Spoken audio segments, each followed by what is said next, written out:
Should we? Do you think it's too soon? I don't know. I think we should. I mean, why not? Okay, but we can't get upset if it's negative.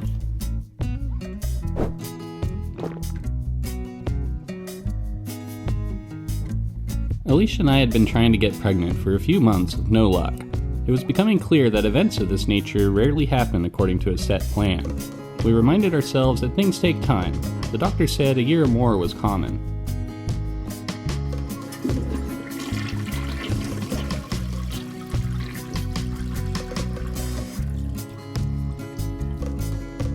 Okay, we are supposed to wait for 3 minutes. But I don't think we have to. Really?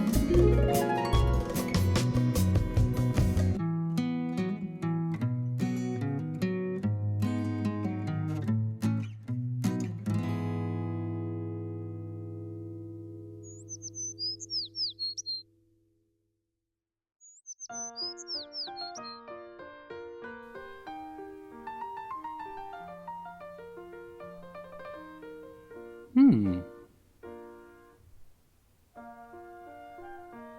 not gonna touch anything, are you? No. Our first appointment went as expected, and we got to see our little blob for the first time. The doctor had an interesting observation.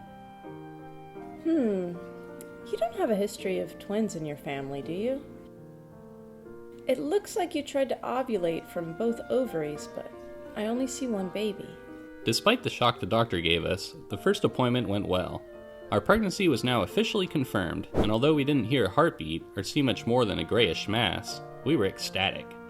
Alicia was so happy she wasn't even upset for the first of many blood withdrawals.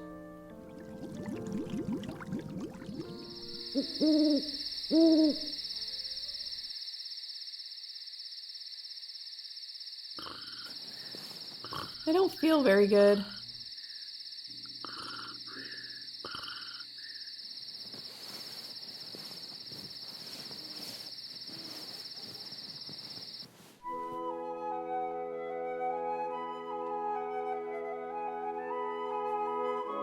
Morning sickness is, in my opinion, one of the worst named side effects in the history of modern medicine. It should be called forever sickness. What started off as a general queasy feeling, I don't feel too well, turned into something much worse.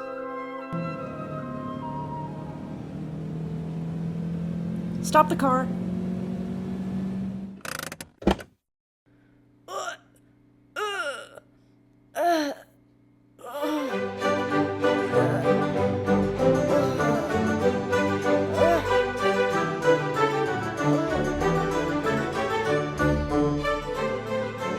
Why are you doing this to me? I'm just driving.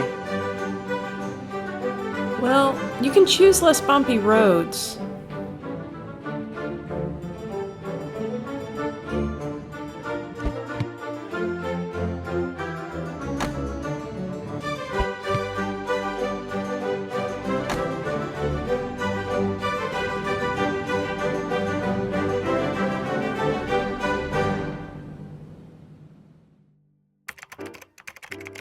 We decided to try out a variety of ways recommended via the internet to put a stop to, or at least help, with all the sickness.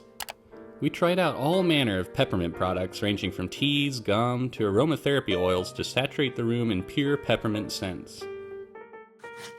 We went so far as to try these strange acupressure wristbands often used to help with seasickness. You really think those things are going to help? Trust me, you would try them too if you felt like this.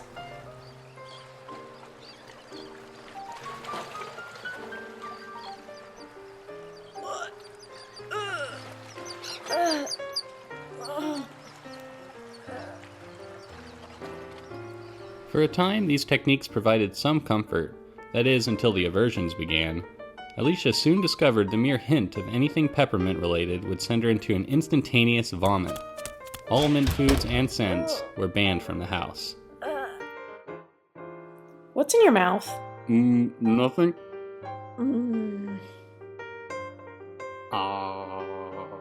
We even had to switch out our toothpaste. In the end, the only thing that really helped with morning sickness was drinking plenty of fluids and snacking on small amounts of food all throughout the day and night. Along with the sickness, other pregnancy side effects began to crop up. As the days went by, Alicia became increasingly emotional. Look at this card, it's so sweet. Are you watching babies again? Yeah. I'm going to head to the grocery store. Okay.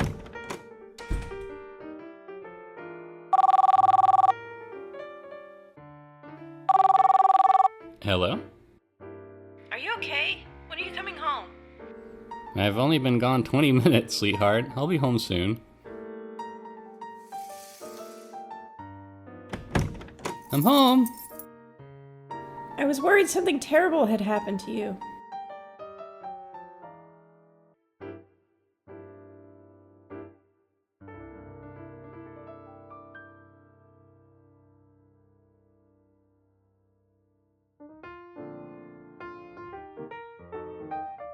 Okay, the blood work came back and I think I might have some big news for you two.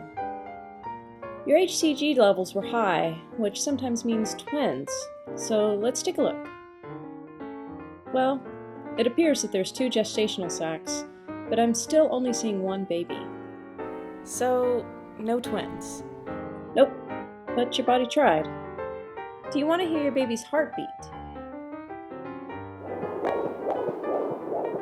There's little that could prepare you for moments like this, and like Alicia, I was finding myself becoming increasingly emotional.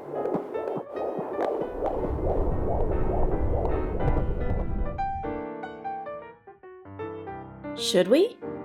Yeah, I feel comfortable with this. Me too. Okay, here it goes.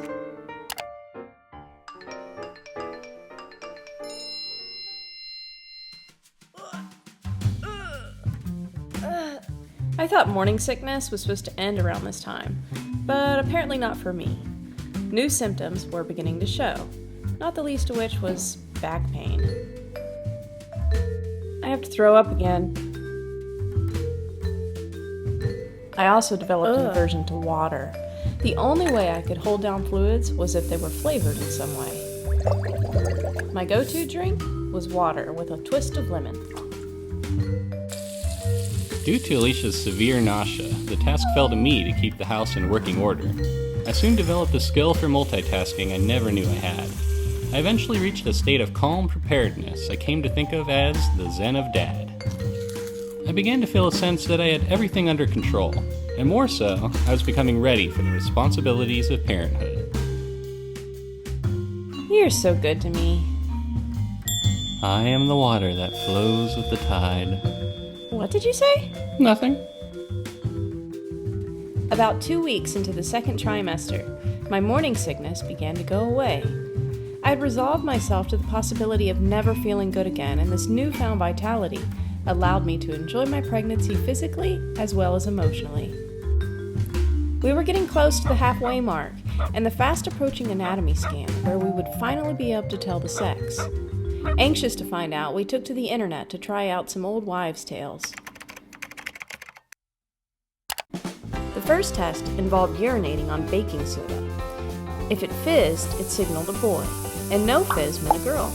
Ours didn't fizz. Next was the acne test. If a woman has acne, it's a girl. If not, then a boy. 1 point for boy. The key test supposes if a pregnant woman is offered a key and grabs it from the narrow end, she's having a girl. I grabbed narrow. The Mayan gender test has the mother's age at conception added to the year of conception. Even means girl, odd is a boy. If your baby has a heartbeat of 140 or above, it's a girl. 1 more point for girl. The extreme morning sickness test says if you have it past the first trimester, it's a girl. I don't think I have to tell you how that one turned out. Here's an odd one. If you hang a ring from a string and it swings in a circle, you're having a boy. If it swings back and forth, then it's a girl. Ours swung back and forth. Finally, there's the go-to test involving how you carry. If you carry high, it's a girl, and low, it's a boy. In the end, we scored 2 for boy and 5 for girl. At 13 weeks, we went in for our third ultrasound scan in order to run a few standard tests on the baby. We were told it would be too early to get a definitive answer on what the sex would be, but asked the doctor to give a guess. She guessed girl. We were told not to get too excited, as it was still a little early. At around 15 weeks, our little girl was the size of an orange, according to the baby fruit chart. We were very excited and started thinking Alicia was beginning to show.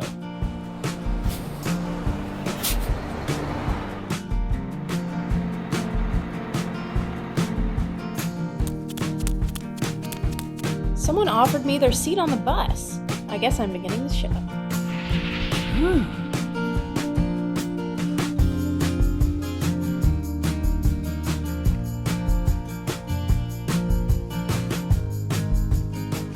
When you're going through something this life-changing, the world around you changes too. We began noticing pregnant women everywhere. Your ears perk up at the mere mention of babies. It was exciting to feel part of a club of moms, as people around me began noticing my belly. Around this time, Eric and I began feeling the nesting impulses kicking in. Shopping at baby stores became a weekly affair. The world of child rearing has become surprisingly high-tech. We saw children's toys that require smartphones, strollers that can tell you how long you've walked and give you weather updates along the way, baby monitors that send video via Wi-Fi, not to mention the mesmerizing swings that hypnotize every passerby. I was drawn to the children's books as fond memories started rushing back to me. The realization came to me that I was about to be able to introduce someone else to all these fantastic stories. On the other end of the store, Alicia was having similar feelings. Look at this one! Cute! So cute! Cute! We flew home with all our new baby stuff, and each week more was collected. Our bedroom was transforming into the baby's room as we selected swatches of color and began to decorate. This was when I went through the rite of passage all fathers-to-be are subjected to, putting together the furniture. Why would they do this to me? Why? Why?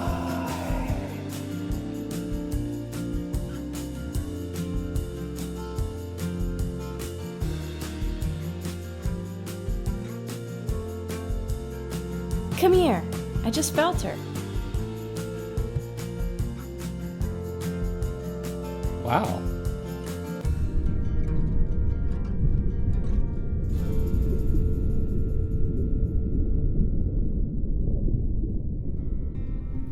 We had told everyone we knew our baby would be a girl, and were quite sure of it of ourselves.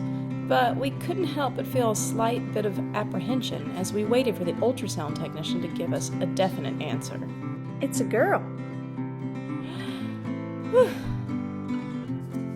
In a few weeks, I was scheduled to spend a month in the Australian outback as part of fieldwork required for my dissertation. I needed to get approval from my doctor in order to convince the university I was fit for travel. She agreed. If I am careful and smart, I should be fine.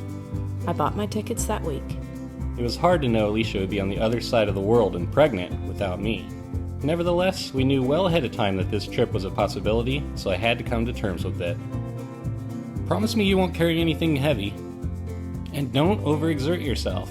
If you need to take a break, let someone know. Also, stay hydrated. I love you. I love you too. In order to save money on my flights, I ended up flying out of a small airport in Victoria, Texas to the Houston airport. The hopper flight was in a super tiny airplane, and the turbulence had me holding my seat and my lunch. The hour-long flight felt like an eternity, and I vowed I would never put myself through it again. The rest of the flights were long, but uneventful, and I arrived safely in Perth, Australia. After my colleagues and I got over our jet lag, we set off to the wilderness of Western Australia to study lizards. My field of research requires samples from these remote locations, so the convenience and luxuries of modern living were replaced with true primitive camping. My cozy bed turned into a small air mat which sprung a leak the first night. Air conditioning made way for dry heat and flies. And the toilet was replaced with a small shovel. Along the way, there were flat tires, bugs, and sharp foliage, but also quite a bit of natural beauty.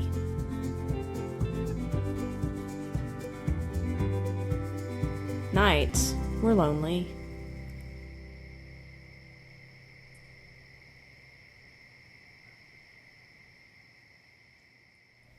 On my side of the world, my imagination ran wild with images of Alicia's adventures in the outback. Occasionally, Alicia was within cell phone range and could text with me. These brief conversations helped ease my mind and made the time go by just a little bit quicker.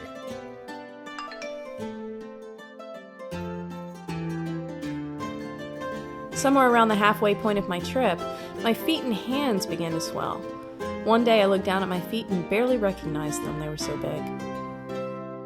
Work was going very well though, and the daily tasks kept me busy. After a month of camping, it was great to return to Perth. I felt like a real person again, and laid down in a nice bed. It was then I noticed it was getting harder to see my toes.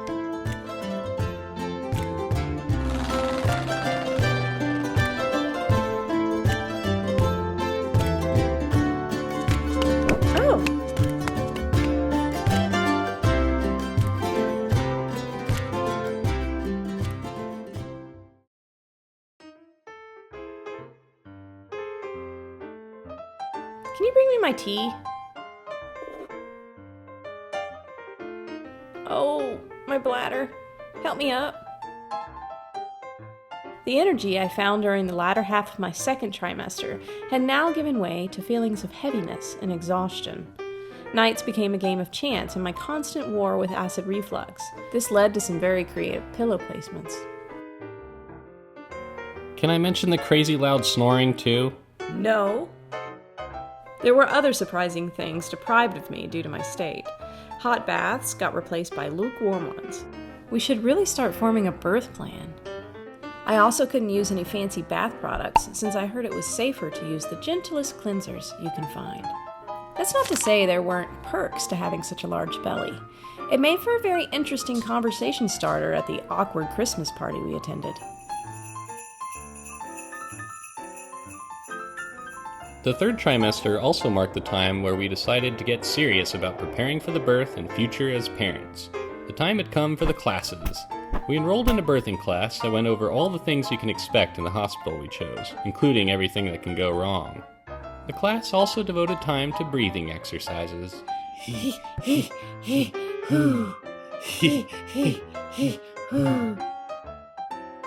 And there was a prerequisite how to change a diaper lesson. But trust me, it doesn't take long to become an expert in this department. With a head full of knowledge, we were beginning to feel ready for the big day. We need to write the birth plan out still. Oh, right.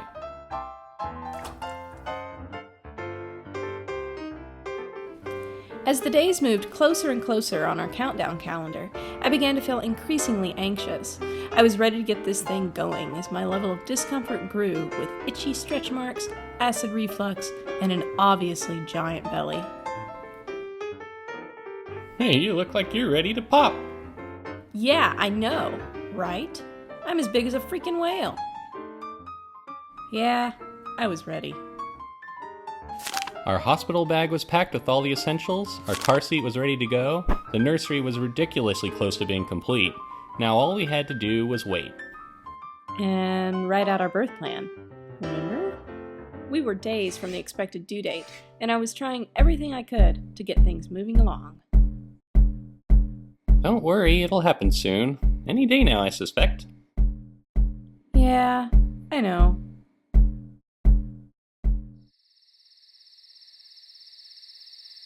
Good night, honey. Good night.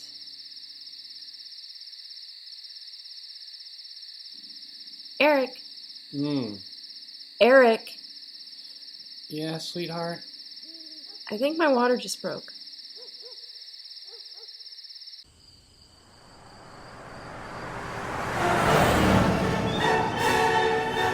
Oh, hurry!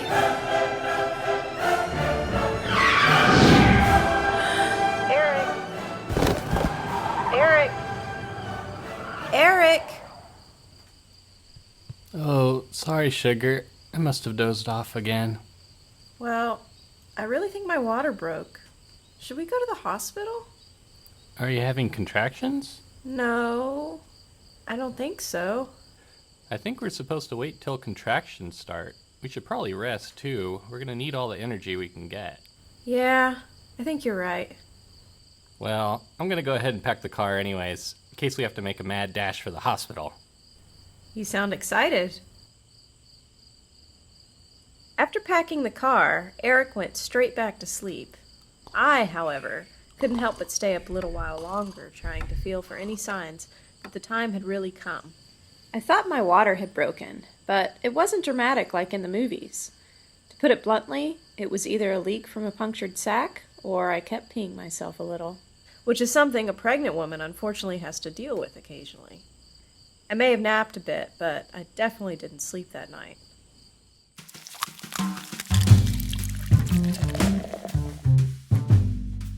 Anything? I really can't tell. I think we should head into the hospital so they can check and see if my water really is broken. I don't think we should risk the possibility of my bacteria seeping through the ruptured membrane and mixing with the amniotic fluid. Alright, let's do this. As we locked the door, the thought occurred to us that our lives as a duo were about to end. The time had come to say a fond farewell and step into a new adventure together. Should I grab the stuff? Not yet. They may send us right home.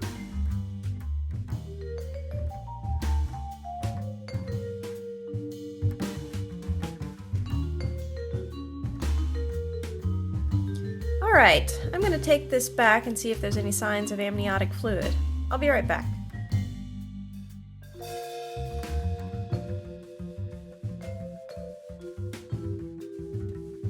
Well, it's a nice room. Yeah, Can you see this being where Lily is born? yeah, I think I can. Okay guys, looks like you're here to stay. Get comfortable. You heard her. Well, my water had broken, but no contractions yet. The nurse put me on a pill called Cytotec in order to soften my cervix and help my labor progress. I got comfortable in a gown I had purchased specifically for the occasion. It was actually very nice.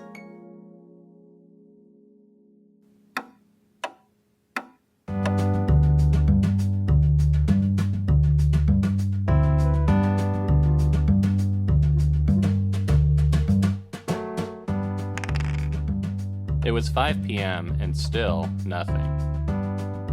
We decided since there is no going back now, it was time to call the folks. Yes, I'm already at the hospital. It could be a while still. Oh, you're coming now? Okay. Mom? Mom? I think she hung up on me.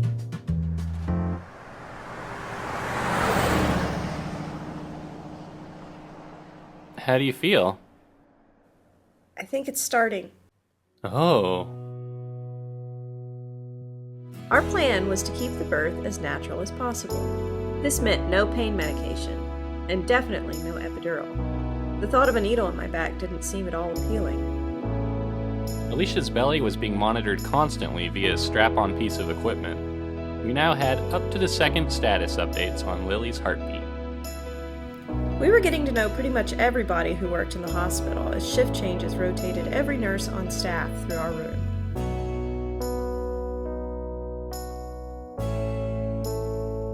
Alright, let's check that cervix.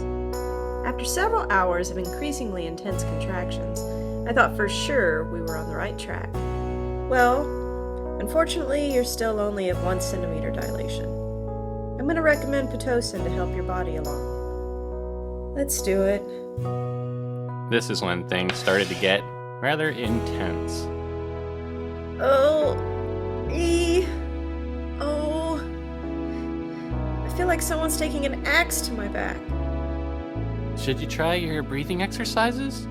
He, oh. He. Oh. I quickly discovered the best way to help Alicia cope with her pain was to shut up and be an object for her to hold on to, like a stone. I also started noticing a strange quirk she used to help her with the pain. She fidgeted with her fingers as if she was counting. Besides her fingers moving in the occasional but small exclamation, Oh. Alicia was surprisingly silent. Alicia, I think your mom is outside the room. Do you want me to let her in? No visitors. I can't let them see me like this.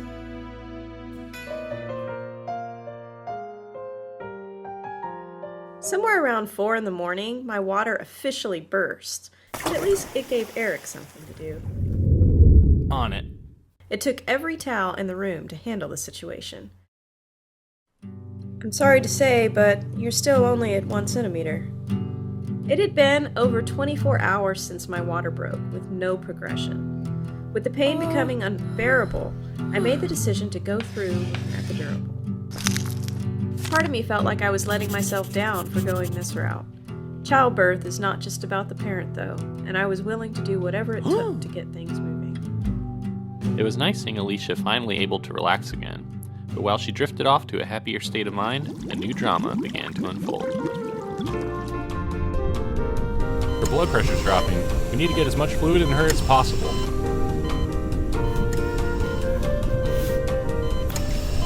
She's shaking. Should she be shaking? It's a common reaction to the epidural. Try not to worry.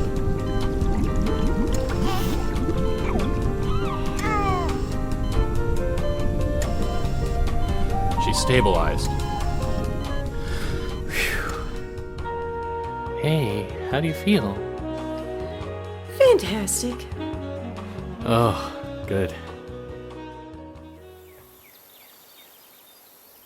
For an hour, we both got some much-needed rest.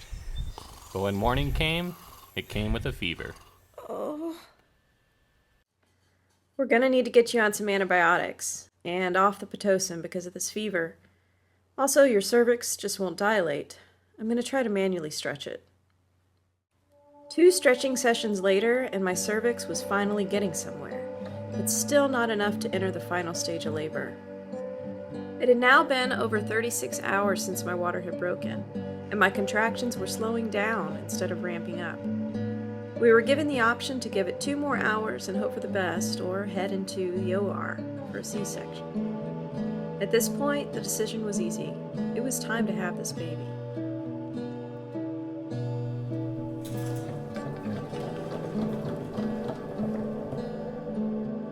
We have to take her into prep now. Someone will come get you shortly. I'll be there soon, sweetheart. The next 15 minutes were some of the longest I've ever experienced. I spent some of it updating anxious family members.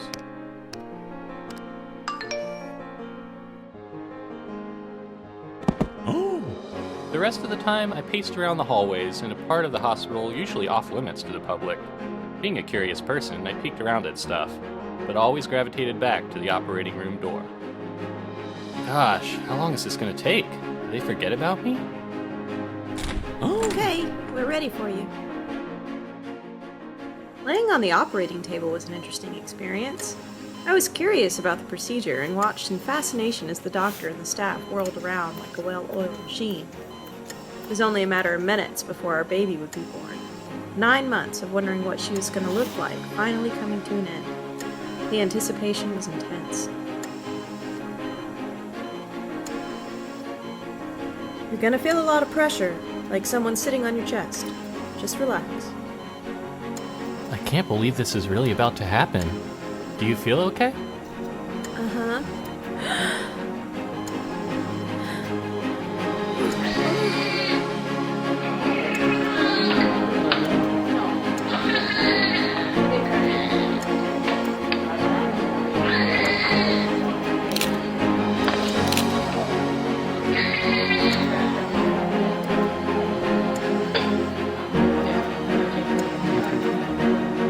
She's perfect.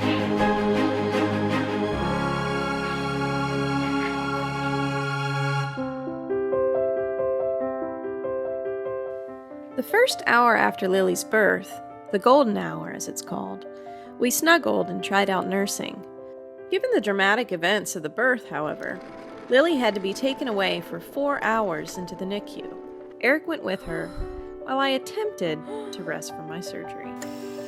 The 4 hours flew by in what felt like minutes as several nurses swarmed around doing all manner of tests.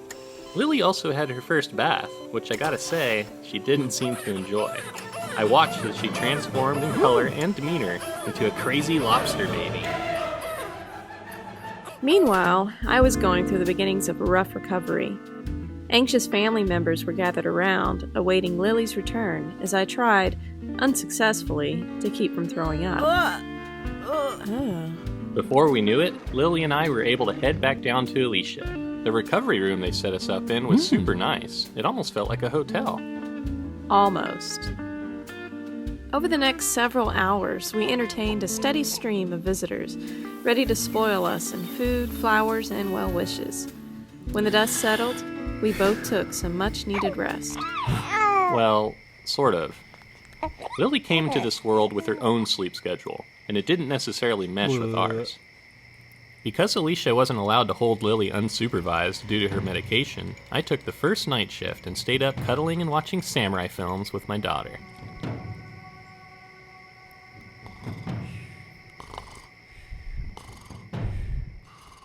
When you're in recovery, it's actually quite difficult to find time to rest.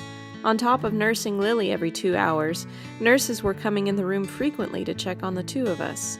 Recovering from a C-section is rough business. I developed something called postpartum puffs, which is a cute name for an incredibly itchy belly. 36 hours after my epidural, it was finally time to try to stand on my own. As I got out of bed, I felt like I was going to fall through the floor.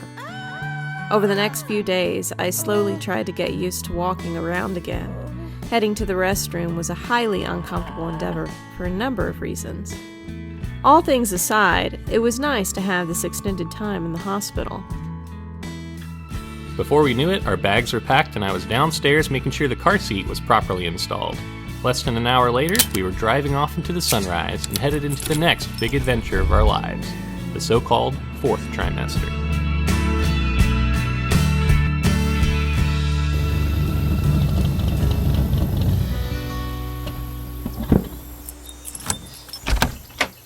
Welcome to your new home.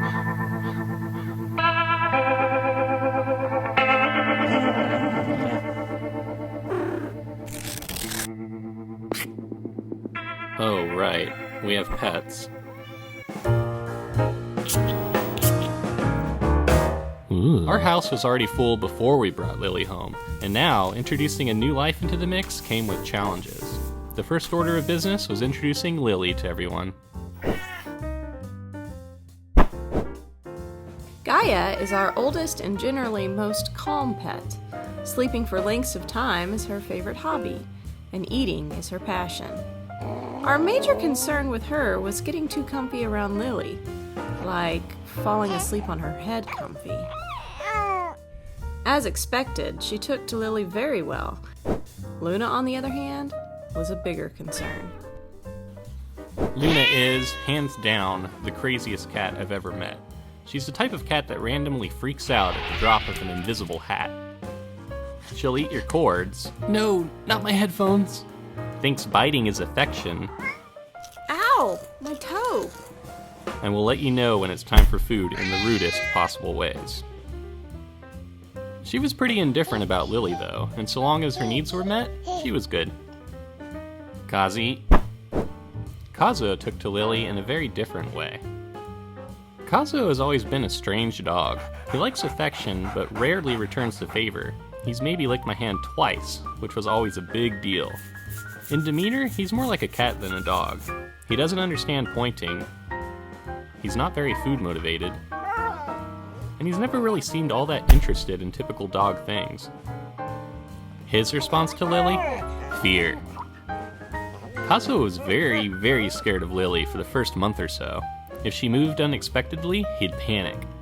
In time, she would become his beacon of hope by introducing him to floor food and igniting that dormant part of his dog brain that loves all things edible. Well, I think they're going to be cool with her. Yeah. With introductions out of the way, we began to settle into life at home with a newborn. We were starting to get to know Lily more intimately, and it was completely fascinating. Little aspects of her personality were starting to take shape, and we were in love. We would soon discover that Lily's love was a bit, shall I say, demanding.